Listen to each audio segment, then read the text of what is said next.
Okay, let me say this before I start this video up.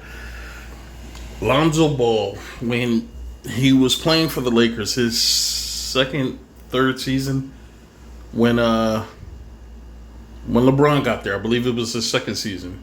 When LeBron got there, it didn't take a rocket scientist to know that that relationship wasn't going to last very long.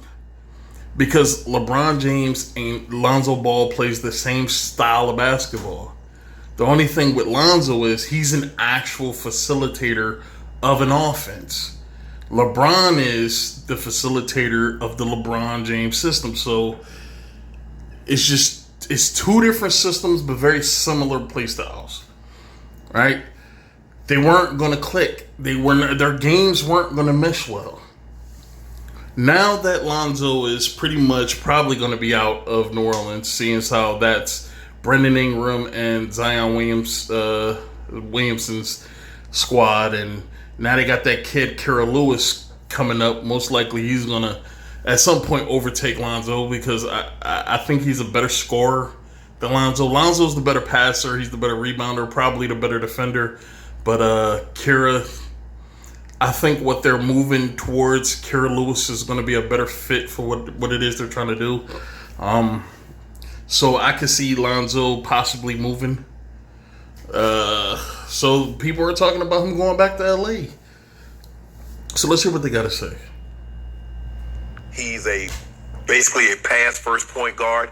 But Skip, if you look at where he was as a rookie, and this is what I'm talking about, Ben Simmons, you can see the I agree with that. From his free throws, from his field goal percentage to his 3-point percentage. Agreed. He went from 30 as a rookie to 38 now. He went from like in the high 40s to a 78 free throw percent shooter now. So you don't tell me you can't improve if you put the time in.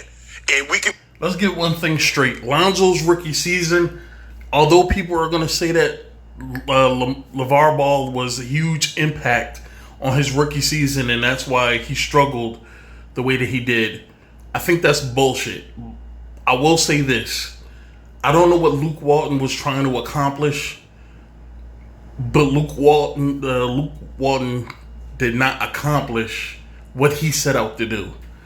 Every time you turn around, Walton got this kid on the bench. Late in fourth quarters, Walton has this kid on the fucking bench. Refused to play him with minutes that mattered. Kind of like how they did Markelle Fultz, where you say all the kid needs is time on the floor. And I think Lonzo could have put forth a better effort if he had been on the floor. And I was one of the many people that was saying this. When Lonzo was on the court, his rookie season, the Lakers, they were a lot more cohesive. They were a lot smoother. When he wasn't on the floor, they were a little more clumsy, sloppy. You know, like they were like blind mice out there wandering around. And it's like Lonzo helped give them direction. You know, he was the captain. He was the one that steered them in the right direction. And when they didn't have that, they looked confused out there. They didn't look the same way when Lonzo was on the floor. But because Lonzo doesn't shoot 40% from the three-point line, 80% from the free throw line, they say that he's not as good as advertised. Now, Shannon Sharp last week said, we don't give kids time enough to grow anymore. And they're responsible for that. The media is responsible for that. The fans are going to be the fans. The fans are irrational. They're ignorant. They don't understand. So they're going to be fans. But the media is hard on the fucking rookies when they come in. Look at Josh Allen. I love bringing up this point because most of the sports media was just down on this kid from the time he was drafted to the time that he was able to get out in the field. Josh Allen was viewed as the least talented player out of that quarterback class. But it turns out that he quite possibly could be the best player out of that quarterback draft. Oh, but what about Lamar Jackson? Lamar has struggled. Defenses understand how to play Lamar better now, so Lamar isn't putting up those same ridiculous numbers that he was putting up a couple years ago. Sure, he got a playoff win last week. Last season. But when you're an MVP and your career is going to be tied to Patrick Mahomes. Patrick Mahomes won an MVP his second year and won a Super Bowl his third year. Come on. I mean, like, if you're going to be competing with this guy, you need to at least match the same intensity career-wise. Because it seems like unless Baltimore puts Lamar Jackson in position to win, we don't see anything out of him. But back to the point. All right. I said all that to say that Josh Allen is viewed as the better player from that class. But I gotta say this, man. Like, Lonzo, I think, is getting a bad rap. Because Lonzo, I do think LeVar Ball's ferocity with which he promoted his son, I believe that put a target on his back. I believe it. 100%. But any father, any parent is going to tell you my kid is just as good as anybody, if not better. They're going to have the confidence in their kid if they're great parents. You know, to have that support from your father. I mean, they love their father. I'm pretty sure that support it meant the world to him. Now, the way that he handles the LiAngelo situation, I'm not too sure about, because I mean, you praise two of your sons, but then you kind of shit all over your other sons. So it's like, but the point is, that kind of encouragement helps a young player, especially when you throw them to the wolves. And what I mean by the wolves is the fans, public opinion, the media. You throw them to the wolves. You know, having that support, having that foundation, that stability is important to a kid. Because it helps them grow a lot. It helps them mature a lot faster and helps them grow a lot easier. So I think Lonzo was in a perfect position to try to ease his way. What he needed to do was navigate the NBA waters when there's a bunch of sharks just waiting to go at him. Now, I gotta say, Lonzo has improved. He hasn't improved significantly in a way that I'm pretty sure a lot of people would have hoped. But being on a team where Brandon Ingram was once looked at as the guy, Zion Williamson is now the guy, and now you have this Kira Lewis kid coming in that could quite possibly take his spot. He's the guy. He's going to be the guy at some point. You got Nick, what's the kid's name? Alexander Walker? Neil Alexander, I forgot the kid's name. The shooting guard. Now you got him. I mean, he's up and coming. I mean, it's just no space for Lonzo on that team. He needs to go somewhere else to try to find some way to fill his way through it. He needs to be on a team where he's the no doubt point guard, and they're going to give him the keys to be able to, you know, to lead the team, even if he's not the best player. Lonzo, even if he's not the most talented player, Lonzo, I think, could be the best player on a championship winning team. You look at Jason Kidd. Jason Kidd was kind of like Lonzo in more ways than one early on in his career. Jason Kidd had a questionable jump shot. Jason Kidd was a facilitator. Jason Kidd was shorter, so you know he wasn't. I don't think he was considered ever a factor on defense, but I'm sure he could hold his own. Lonzo's a far better defender. I feel confident in saying that. So, I don't know, man. I think people are taking pop shots at him. And I don't agree a lot with what Kwame Brown says, but the one thing I do agree with is that the media chews young black athletes up so fast. And then they wonder why they fucking are mentally unstable, man. I mean, Lonzo seems to be handling it pretty well, but the media did take they salivated at salivated. Oh my god, I can't believe I said that. Sorry. They salivated at the idea of ripping into this kid, man, because of the father. You know, they did not like his dad, so they waited for the moment that they could just sink their teeth into him. But he seemed to come through it pretty well, and he seems to be a more balanced player now. Far better jump shot, I gotta admit, but we'll see what happens, man. Let's keep going. See, Lonzo Ball has put the time in, and I agree. Now, Schroeder, I'm not paying Schroeder $100 million, $100 of anything. You might pay him $100,000. Yeah. Wasn't this the same man that came out earlier this season after Schroeder was picked up by the Lakers? And he had that goofy ass grin on his face that he has every year right before the start of the NBA season when whatever team LeBron James is on re-ups with some new players or whatever. He had that really weird, goofy looking look on his face as if Schroeder is going to be a far more improved version of Rajon Rondo. He's going to be that guy that, that missing piece. And then they got Montrezl Harrell, and it's like, all these different pieces, man. This team is going to be unstoppable. Like, that's really how he was looking at it. Schroeder is a great player coming off the bench. If you remember Schroeder from his time in Atlanta, he was the starter. That team was subpar at best. Schroeder was average at best.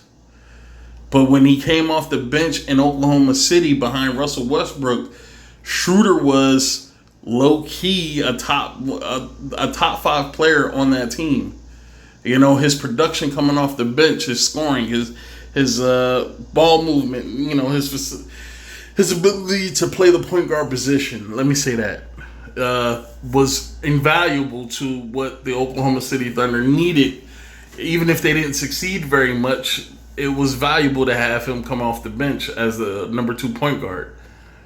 And whenever we see Schroeder as a backup, he is far better than a starter. And some players are just better as backups than they are as starters. But let's go. I'm paying $100,000 because here's the thing. The thing that I love about players is that I want you to have high expectations of yourself, but I don't want them to be inflated. See, Schroeder has an inflated perception of himself. Schroeder thinks he's a legit top 5 point guard. He does. He really does, and he's not. He walked in the door saying, "I'm not coming off the bench. I'm a starter." Right. So he has this perception of what he is. Mm-hmm. Who's the player? Who's the leader of that team? LeBron James, right? I would think Schroeder coming in and telling y'all, "I want to be a starter. I don't care what you say. I'm starting." Come on, really? This is the Lakers organization. This is supposed to be run by the Bus family. There's no way a player of his ilk could come in there and tell y'all how to run y'all organization. And I think it hurt the Lakers because he's trying, Skip. Because if I say this, I got to go show you that I'm worth $120 million. So what do I need to do? I got to show you I can score. And he shot 30. He was terrible from the 3, where he shot so much better. He played so much better in the role that he had with OKC. I agree. Because he was coming off the bench. He didn't go to OKC with the intent of starting, because there's no way you're going to start over Russell Westbrook. So he had to acknowledge that he wasn't going to be the starter, and they put his ass on the bench and had him play a 6-man role. And this is what you got to do with players. There's no way he came there. When they brought him there, they brought him there with the intention of being a starter. There's no way they brought him there like, oh, let's bring Schroeder in. We're gonna bring him off the bench, and Schroeder busts into the damn door. No, I'm a starter. You're gonna start me. There's no way that happens. What happened is when he signed with the team, they brought him in to be the number 1. They had nobody else at the point guard position. Who was going to start over top of him? That's why it makes no sense that he would come in and say, I want to be the starter. I don't want to come off the bench. They have nobody for him to play behind. Like, of course they're bringing him in to be the starter. But they thought they were going to get, like, LeBron James, he makes people better. He makes a whole bunch of people better. He's going to make Schroeder better. That's the way they're looking at it. And like I said before, and I keep saying this, and I'll keep saying this until I can't say it anymore, LeBron James does not make players better. What he does is he takes advantage of what certain players do better than others, and for those other players, he alienates them. Their game is wasted. Look at what happened to Kyle Kuzma. Kyle Kuzma had an impressive rookie season. I mean, people were estimating this kid to be great. Like, based off his rookie season, how well he played. And what happened once LeBron got there? All that shit, that potential snuffed out. Because what LeBron does is he has everybody on the court. You can't be on the court. Either you got to be rebounding at a high level or you got to be out on the wings, right? Out on the wings at the perimeter. You have to be there. And when LeBron calls your number, and what I mean by call your number is pass you the ball, you better knock down the jump shot. Come on, man, with this, bro. And now he comes in. Now, granted, there were more expectations. You come to the Lakers, it ain't no, well, we might be a 4th seed, we might make the playoffs. It's championships. So that's a lot of expectation that they're putting on these individuals. Now, for me, yeah, it's them not being able to live up to the expectations of the team. It has nothing to do with the way the team was constructed. Now, LeBron James is such a phenomenal talent, and I hate it because I think LeBron could be so much better as a basketball player if he would have went to college and he would have actually learned how to play in a fucking system underneath a coach that knew what they were doing.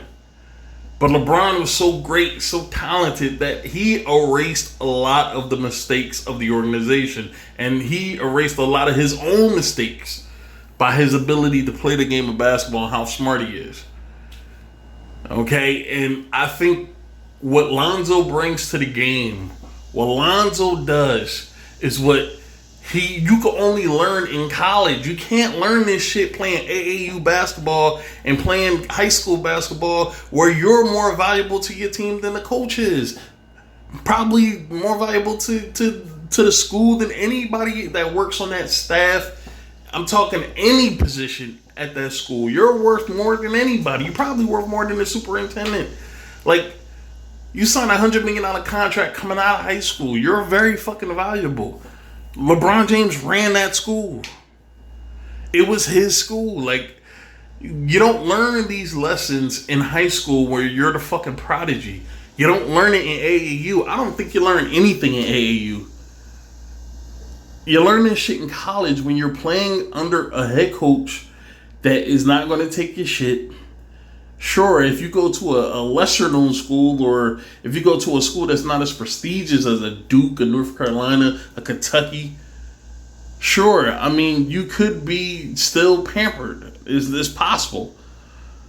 But the lessons you learn in college, you can't learn anywhere else, especially the NBA, especially where they treat players now. It's like, the way you come into the NBA is probably how you're going to be for the rest of your career. Or it's going to take you a very long time to turn around your behavior. It's just the way it is. And I think that their styles of play would clash. If they got Lonzo would be an alien on a strange fucking planet because he's going to be out there asked to do things that he can't do. Lonzo is a solid shooter in the flow of the offense. Lonzo is not a spot-up three-point shooter that's gonna bump his shit up to like 44%. It's not gonna happen. But hey, they're gonna do what they want anyway. I'm gonna see can I put a package together that doesn't include AD for Dame? Probably not. Is there a chance I can go get Bradley Beal? Probably not. This fool just said, I want to put together a package to get Damian fucking Lillard without giving up Anthony Davis. What else are you going to give him? You probably have no draft picks, or if you do have draft picks, you don't have any of value, right? You don't have any players that they're going to want. What are you going to give them? Kuzma? If you manage to bring back Schroeder on a sign and trade, Schroeder? You know, like, what are you going to give them? You have nothing. LeBron and AD are all you had. And that's because you traded everything away getting Anthony Davis. You traded away Josh Hart. You traded away Brandon Ingram. You traded away Lonzo Ball. You traded away other players. I'm sure I just can't fucking think of them. And I'm pretty sure you gave away draft picks. So it's like you gave all this shit away to get a player. And now you can't, like, they have no future unless they strike it big in free agency. And, you know, it's going to be really hard for them to build a team after LeBron leaves. And LeBron will eventually leave. What are you going to do after the fact? They got a championship out of it, so I'm pretty sure it was a success for them. But what are you going to do after that? Lakers fans expect the winner. You're not going to be LA's favorite basketball team if the Clippers have a better squad and a better future than you. But hey, let's see that. I'm gonna kick the tires on a lot of different things. Yep. But Lonzo Ball is a great fallback plan because I don't believe they're gonna match or they're gonna try to retain Schroeder. Lonzo Ball will be a desperate attempt to try to restore something that you fucked up a long time ago. Let me say this again. Lonzo was the glue on that team his rookie year. The problem was Luke Walton refused to play him enough. This is why his rookie year kind of fizzled out. Because it's like they didn't even want to play the kid after a while. Don't understand it. Philly did the same thing. Like Markelle Fultz didn't play at all. At all. At all. Like pretty much virtually at all. Like even if he played like 5 minutes a game, that's still nothing. He was a number one pick. He didn't play at all. You know, like I don't know. Let's go. So Lonzo Ball would be. I like Lonzo. I would prefer one of those top shooters. But Lonzo Ball plays defense, can knock down. Who in the NBA is gonna say, "Man, I wish I could get Bill. I wish I could get Lillard. If I can't get them, maybe I'll re-sign Schroeder. But if I decide I don't want to pay him $100 million, Lonzo Ball is the best. This is the great backup plan. Let's just trade away more shit to get Lonzo back. After we put him in as a part of a package for Anthony Davis, let's send even more shit over there to get him back. Let's go. I mean, Rob Pelinka, I'm pretty sure is the one that's making all these moves. Rob Pelinka, man, he's the greatest, man. That dude is the GOAT GM. On threes, he's gotten better since he left. So every once in a while, in the evening, as I'm sitting in front of my computer and my TV screens, I look down and I see a story, and I read the story, and it brings a smile to my face. Every once in a while, I hear something proposed, and it just rings a bell in the back deep in my psyche. That is correct. That is right. That would work. Mm-hmm. This would work. I would love. Let me say this and let me be very clear about this. Skip Bayless is the fucking king of saying one thing but meaning something completely fucking different. He is a snake, and if you allow him to talk your fucking ear off, he is going to make you believe things that he not at all believes or not at all meant in any way, shape, or form. The reason why this story put a smile on his face, because he knows Lonzo is not the player LeBron likes to play with.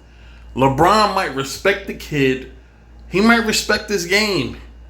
But does LeBron want to play with him? No. You know why? Because Lonzo isn't the kind of player he is used to playing with. He likes to play with. When's the last time we seen LeBron James play with a mainly facilitating point guard? I'm talking just strictly facilitating. When's the last time?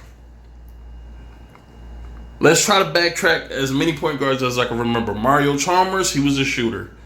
Mo Williams, he was a shooter. Let's think. Starting point guards. I believe Norris Cole was but he was a shooter. He wasn't a facilitator. Let's think. Kyrie, shooter. Matthew Dellavedova, he wasn't even a shooter or a facilitator. Matthew Dellavedova was one of those guys that you bring off the back of the bench that nobody expects shit from, and he just outperforms for a very short time. Let's try to think of some more. You had Rajon Rondo, but Rajon Rondo wasn't even really.